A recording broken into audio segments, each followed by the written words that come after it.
office. Tapos mag-inspection ng... Dagdag puntos daw sa mga idinadawit sa pork barrel scam ang pagsibak ng whistleblower na si Ben Hurluy sa kanyang abogadong si Attorney Levito Baligod.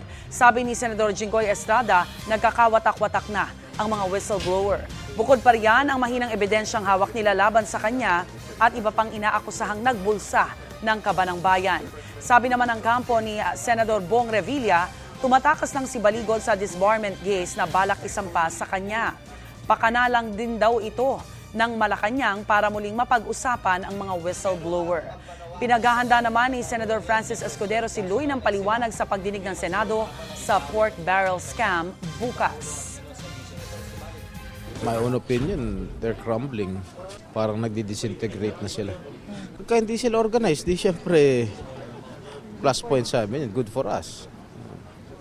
Pero kahit intact pa rin sila, good for us pa rin dahil mahina yung ebidensya laban sa amin. Siyempre, interesadong malaman ng publiko yung mga rason sa likod kung bakit nga ganyan. Dahil hindi may kakaila, mulat-mula, sila ang magkasama, mulat-mula, sila ang palaging tandem.